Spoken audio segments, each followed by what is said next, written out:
जय हिंद साथियों, स्वागत है आपका अपने चैनल क्रिएटिव ITI पे।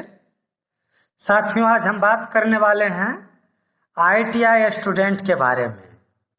और साथियों, आज हम बात करेंगे ITI के उन स्टूडेंट के बारे में जो ITI कर रहे हैं या फिर कर चुके हैं। यानी कि साथियों, वैसे स्टूडेंट के बारे में जो ITI कर रहे हैं या फिर ITI कर रहे थे लेकिन किसी कारणवश फेल कर गए या एग्जाम छूट गया या फिर एग्जाम को सीरियस से नहीं ले रहे हैं, तो उन दो साथियों के बारे में आज हम साथियों विस्तार से चर्चा करने वाले हैं। क्योंकि DGT साथियों उन सभी स्टूडेंट के लिए एक बहुत ही बुरी खबर लाया। साथियों, एक तरीके से कह सकते हैं कि वैसे स्टूडेंट जो एग्जाम को सीरियस नहीं लेते हैं या फिर पूरे मन से ITI नहीं कर रहे हैं, एक दो बार फेल कर चुके हैं, उनके लिए NCVT DGT साथियों बहुत ही बुरी खबर लाया। तो साथियों, क्या वो बुरी खबर है, ये हम आपके साथ डिस्कशन करते हैं डिटेल से। साथियों, जैसा कि देखा गया है कि बहुत सारे स्टूडेंट ITI करते हैं, लेकिन क्या होता है कि साथियों या तो वो प्रैक्टिकल में या फिर वो CBT में फेल कर जाते हैं, किसी कारणवश फेल कर जाते हैं।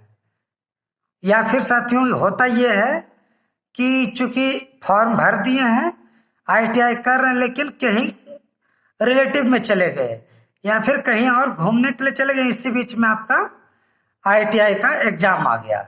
तो स्टूडेंट क्या करते हैं कि इसको उतना सीरियस लेते नहीं है और छोड़ देते हैं कि चलो इस बार छोड़ देते हैं, अगले बार दोनों साथ में दे देंगे, फर्स्ट ईयर और सेकेंड ईयर साथ में दे देंगे। तो साथियों उनके लिए बुरी खबर है।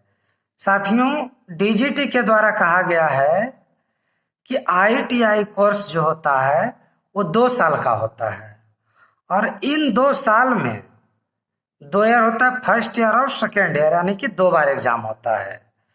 और साथियों इसमें मैक्सिमम आप 4 बार बैठ सकते हैं। साथियों, मेन परीक्षा एक होगा, जो मेन परीक्षा होता है वो, उसके अलावा 3 बार सप्लीमेंट्री के लिए आप बैठ सकते हैं। साथियों, इससे ज्यादा आप नहीं बैठ सकते हैं। यानी कि साथियों जो स्टूडेंट ITI कर रहे हैं या फिर ITI में एडमिशन लिए हैं तो 2 साल के लिए लिए हैं। 2 साल में साथियों 2 बार एग्जाम होता है, फर्स्ट ईयर और सेकेंड ईयर के लिए। अब साथियों ऐसा होता है कि किसी कारणवश आप एग्जाम में प्रेजेंट नहीं हो पाए तो वो भी आपको फेल ही माना जाता है। साथियों, तो ऐसे कंडीशन में वो भी आपका फेल माना जाता है और वो आपका एक चांस मिस हो गया। अब आपके पास मात्र 3 चांस बचा, दोनों साल मिला के। दोनों साल में 2 पेपर है, 2 पेपर में आप मैक्सिमम 4 बार फेल कर सकते हैं, दोनों पेपर मिला के।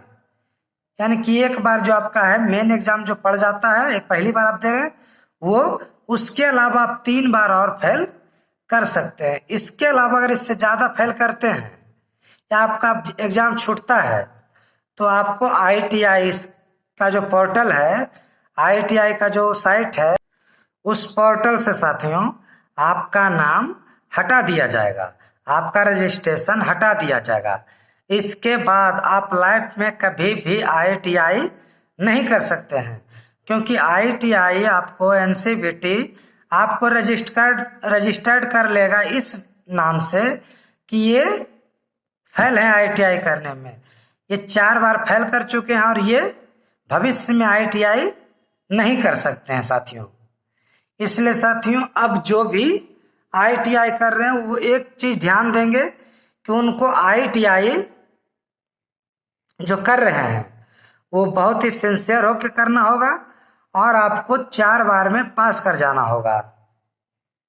और वैसे स्टूडेंट जो चाहे ईयरली वाइज हो या फिर सेमेस्टर वाइज हो, जो कि पीछे 18, 17, 19, 20 ये सब सेशन के हों, चाहे वो ईयरली वाइज हो चाहे वो सेमेस्टर वाइज हो, अगर वो 4 बार अटेम्प्ट कर लिए हैं साथियों और चारों बार कभी ED प्रैक्टिकल तो कभी CBT में अगर वो फेल है तो वैसे जो स्टूडेंट का साथियों अब एग्जाम नहीं हो पाएगा, ये डीजीटी ने क्लियर कर दिया है। तो अगर कोई वैसे स्टूडेंट हैं और वो कॉलेज अगर आपको दिलासा दे रहा है कि हो जाएगा, तो आप पैसा ऐसे करके वसूला जा रहा है साथियों, तो आप साफ पैसा देने से इनकार कर जाएं। आपका साथियों नहीं हो पाएगा। अब आपका नाम हटा दिया गया है एनसीवीटी से और अब आप IITI नहीं कर सकते हैं। लेकिन कौन स्टूडेंट? वैसे स्टूडेंट जो रेगुलर के अलावा 3 बार और फेल हो चुके हैं पूरे कोर्स में, चाहे वो प्रैक्टिकल में फेल हुए हैं या फिर CBT में फेल हुए हैं। अगर वो 4 बार से ज्यादा फेल हो चुके हैं तो उनका अब एग्जाम नहीं लिया जाएगा, उनका लिस्ट से नाम हटा दिया गया साथियों। और साथियों जो भी कर रहे हैं वो भी ध्यान दे साथियों, अपने पढ़ाई के लिए सीरियस हो जाएं, क्योंकि साथियों आपका मेन एग्जाम के अलावा 3 बार 2 साल में 2 जो पेपर होता है उसमें दोनों मिला के मात्र 3 बार ही फेल अफोर्ड किया जा सकता है साथियों। इसके बाद आपका IITI पोर्टल से नाम हटा दिया जाएगा और आप फिर से IITI कहीं से भी या किसी भी ट्रेड में करने योग्य नहीं रहिएगा साथियों।